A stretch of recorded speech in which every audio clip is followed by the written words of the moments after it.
Welcome back. You're over at the industry track today, and this is Risk for the Rest of Us, delivering excellent risk briefings without a PhD.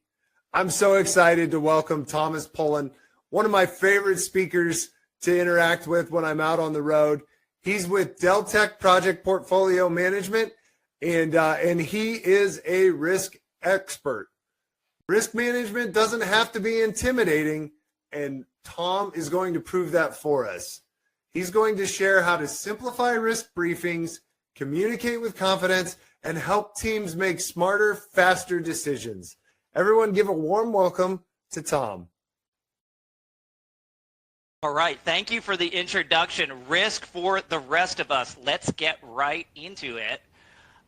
Okay, I had the introduction. Who am I? I've been a practitioner for 30 years. I've done some things right. I've done a lot of things wrong. And that makes me valuable to this industry because I will be talking about some of the things in risk that did not work very well. And I've got the answers. I've got the things that ultimately did work very well as I've gone through my journey with risk. Some of the things I want you to be able to do today, and I'm going to be giving you very specific questions that you can ask your project team about risk. I want you to be comfortable socializing risk with your team as part of normal program operations, not as some separate theoretical exercise that becomes increasingly irrelevant during execution. I've been there, I've done that. We're going to talk about gathering uncertainty information versus threats and opportunity information. Both are very important as you're putting your risk picture together. We'll hear that term again.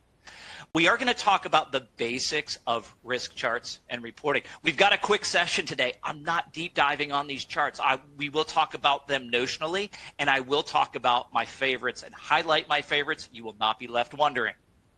I will help you bring techniques for that briefing, which is going to be our focal point today, or our destination today. Where we end up is a clever and concise risk briefing with a lot of backup data, but the risk briefing doesn't need to necessarily bring all that data to the table. Now, I have two things in italics. I have it on this slide down at the bottom. Risk briefings can be very simple, even though there's complex and all kinds of information that might go into charts and reports and graphics behind them.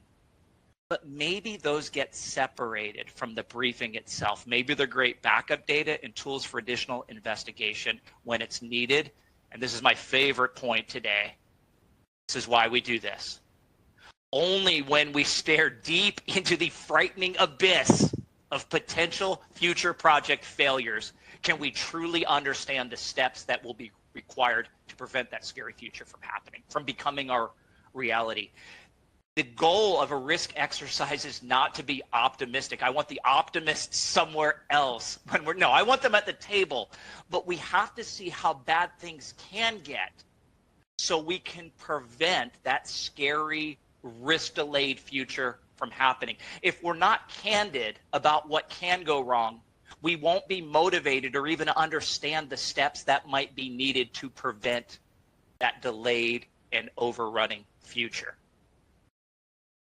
I want everyone to be comfortable talking about risk with their team, their project teams, even if it makes the project team uncomfortable. Here's some questions you can ask. I've asked these questions, and these questions have gone pretty well. What is uncertain about your project? If I'm walking into the room for the first time and the project team is there, where's your uncertainty?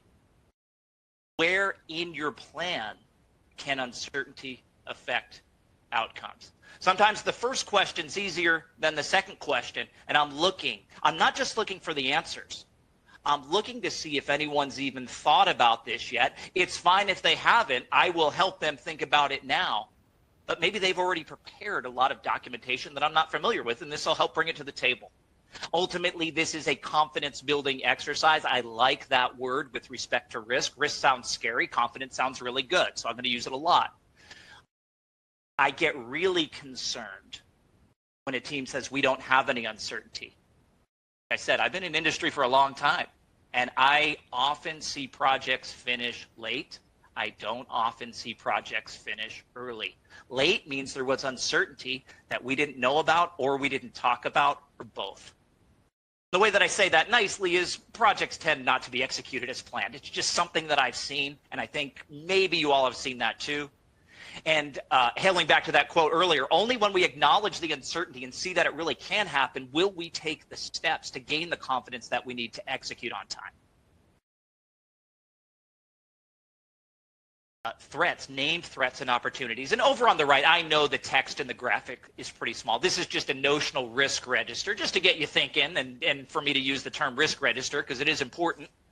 I do want to know if the team has talked about or intends to talk about specific named threats and opportunities that may affect the team's ability to deliver on time or deliver. The team may already maintain a risk register. I've seen hundreds of them over the years. They're always called risks.xls, and they're in a network location somewhere that only a few people have access to. And I've been on a crusade to elevate that and really bring the risk conversation out of that Excel file to real project teams and into real briefings without boring everyone senseless. So with this question about threats and opportunities, you're coaching them towards the importance of identifying threats. And you're also in this discovery phase of finding out if this is an exercise that they've already been engaged in, or maybe they've been engaged in on past projects and they know they need to this time around. Again, if they're very resistant to this concept, then I'm very, very concerned that we have optimists. And we talked a minute ago about how projects can tend to go. So we want to try to prevent baking that optimistic thinking into our risk-adjusted plan. Do we or can we know which of the threats are most important to mitigate? Now, program management, risk management, some of the engineers are going to, right off the top of their head, be able to explain from their standpoint what they think the top risks are for the project.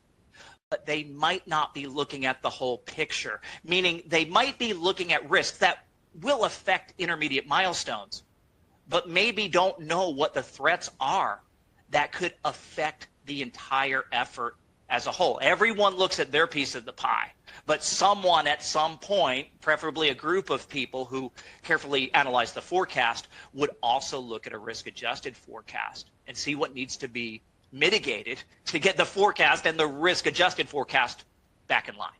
So if you start talking about mitigation and how mitigation is prioritized, you're again learning if this is a process that this team often goes through.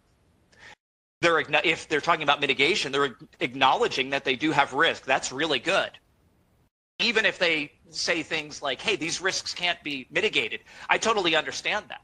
There's certainly risks that can't be mitigated that must be understood, but then maybe they could be avoided or transferred or some other wild idea to keep it from truly impacting execution the way that it might.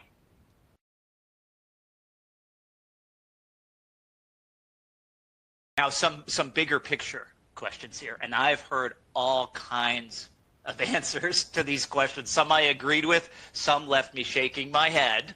I won't name names, but some questions I like to ask, preferably in, maybe we're in a situation where we have the owner and the contractor, in the room. Hey, who owns the risk here? Who owns these risks that we've been talking about in a briefing or, in a kickoff or, even during a proposal phase? And then who owns the reporting of that picture? Who owns the pulse check on what risk might do to the project this month, next month, 6 months from now, 1 year from now? Honestly, my answer is, it's the same as who owns execution. It's not a separate discipline, although I often see it treated as one, and that's concerning to me. Whatever the answer is, I want the team to come up with what is the right answer for them. What I don't want is no answer. Because what happens to risk if the ownership of it is not clear? It will be ignored. It will be saved for another time. I've heard people raise risks and other people in the room say, don't go there. Well, wait, we have to go there to know if we can truly execute on time and on cost. There's another risk here on my fourth bullet. The risk picture can be technically perfect, And I have some notional charts over there on the right. It's giving me overload right now, and I look at this stuff every day because there's 4 charts, and I can only think about one at a time. And the risk picture becomes so complicated, even with its accuracy, that it becomes difficult for the team to understand. And I'm going to give you a hint. That's where I've made most of my mistakes. And then that's why I'm on with you today, is to make sure that you don't go down some of those same roads that I have. So we're going to make a sharp right turn first. This is something that I'm very passionate about. You have your project, you have your risks, but you also have your project plan. Plan needs all of the scope. It needs to be captured, meaning it needs to be present in the plan. It needs to be estimated, how long is it going to take and what's it going to cost. It needs to be sequenced, so the right scope elements are being performed before the next elements and the next elements. And, this is the genesis and basis of, CPM scheduling and other planning methodologies. Imagine the risk of assessing a project plan for risk, and the plan doesn't contain the complete scope of the effort, or the effort's out of sequence, or has some other characteristics that might check for quality on the right-hand side. It's giving me red in some areas. It's waving its little computer hands there with those reds and saying, wait a minute, this plan doesn't look like plans that are often successful. There's some areas, there's been some techniques that have been used in the plan that are not necessarily okay. And it's giving us awareness of that. And that's where a schedule health check comes in. But one danger that I see, and there's a lot of different tools out there that will help you perform a schedule health check, but it's not a substitute for a qualitative review. I don't mean an AI review. I mean real people looking at the real plan and saying, does this do it? Does this get us from inception to completion? So that question needs to be answered really before we proceed. Now we'll proceed.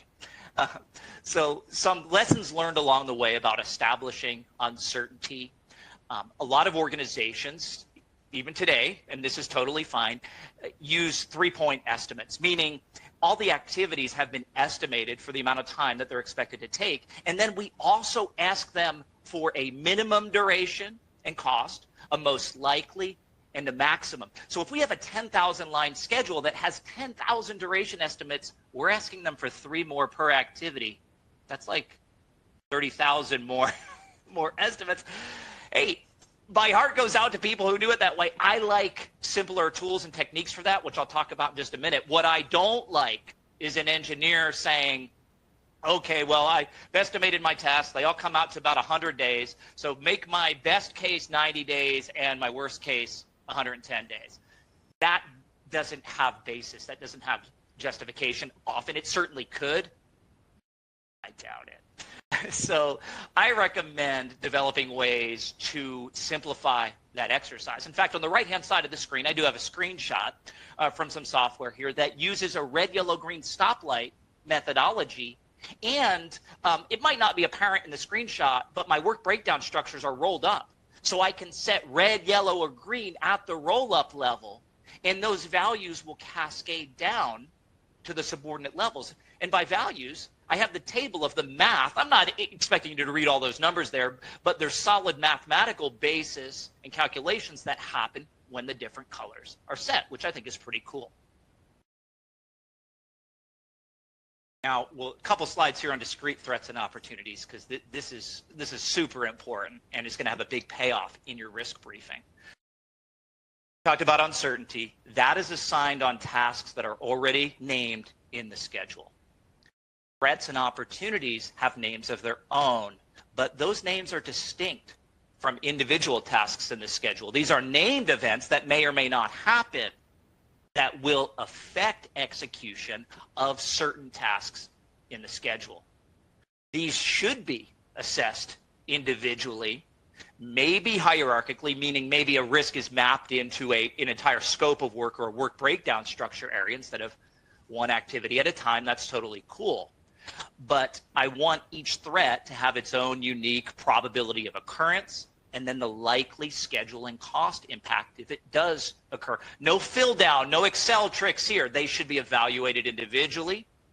As these threats are being identified, don't try to mitigate them as they're being identified. That's going to shut down conversation, and that's going to prevent us from staring into the worst abyss possible, which is actually what I want. I want the full strength of these threats to be evaluated and documented so that later when we run a risk simulation, that's when we'll prioritize them for which ones should be mitigated first. One more note that will help you as you move towards mitigation of threats. Be as specific as possible, and I've got some examples here. Risk of delay due to inventory constraints at a specific named vendor, vendor XYZ. That is a better way to identify a threat than saying risk of insufficient materials, because I already have an eye towards what I might do to fix the problem, but I'm acknowledging the threat and I'm not mitigating it yet, but I'm leaving some breadcrumbs there for myself. Risk of major equipment failure, and I list 3 different ways to portray this risk depending on why the equipment could fail. Is it insufficient training and procedures? Are we leaving the equipment outside in the winter and it's unprotected and unsecured? Or did we make an economic decision not to maintain it for the manufacturer's very tight recommendations, and maybe that's a risk that will have a failure due to insufficient maintenance of the equipment.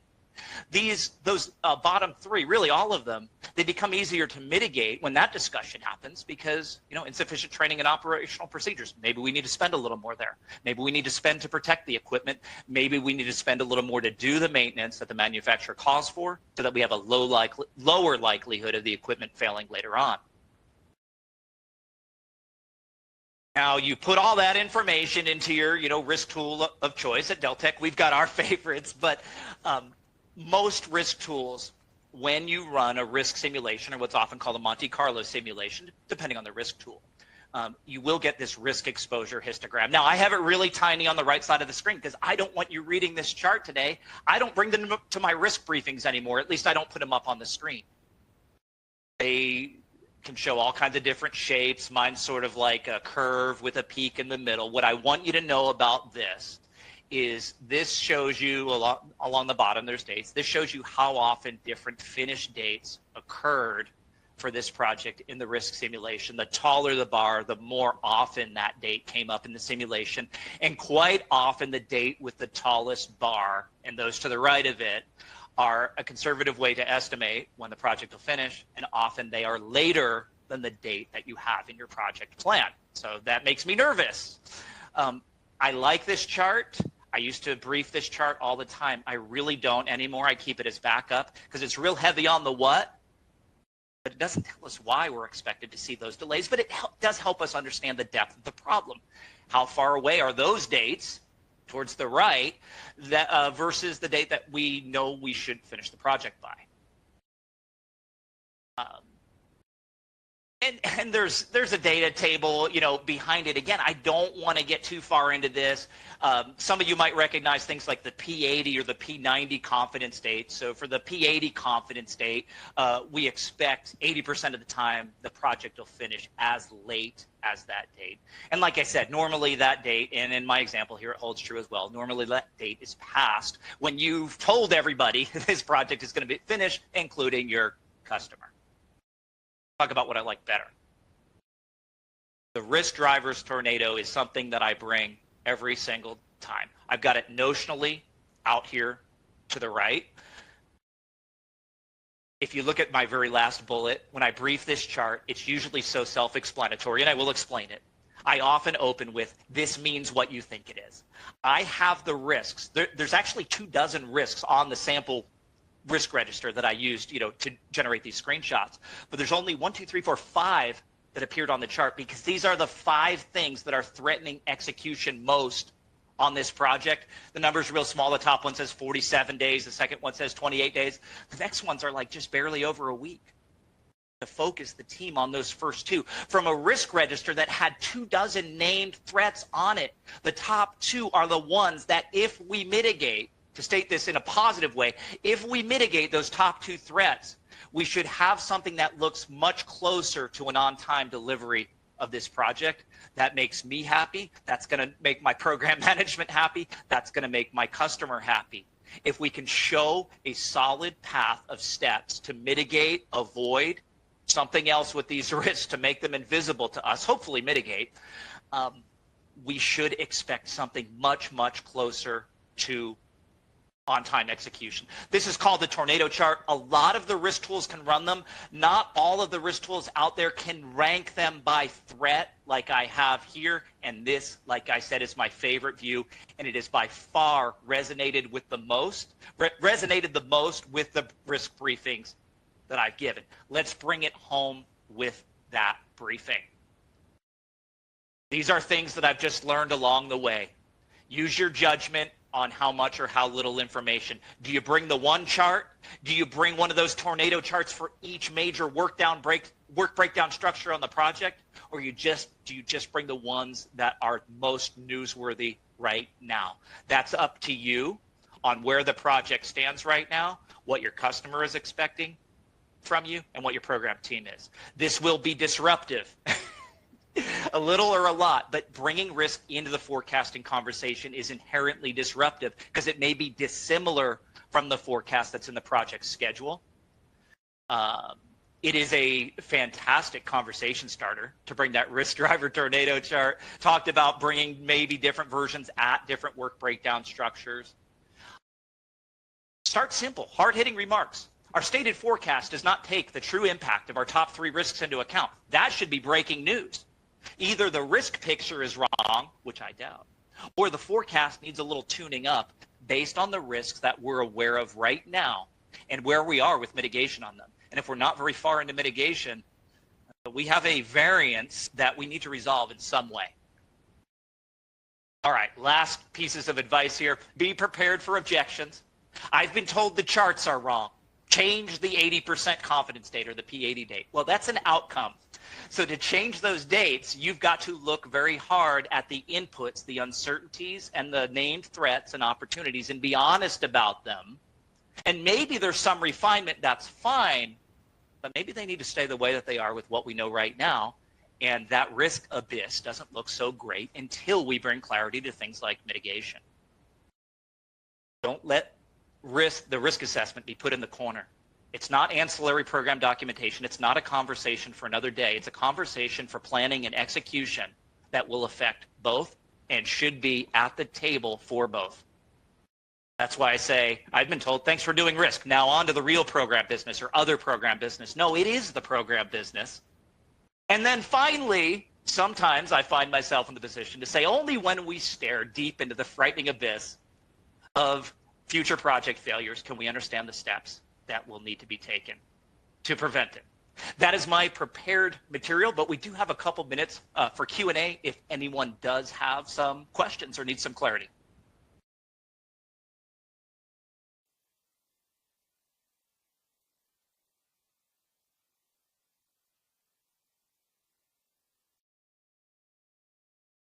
Okay, a few questions have come in. I've only got about 2 minutes, so I'm going to be quick here, and I'm going to address one key question that comes up a lot in a lot of different ways. How to get started.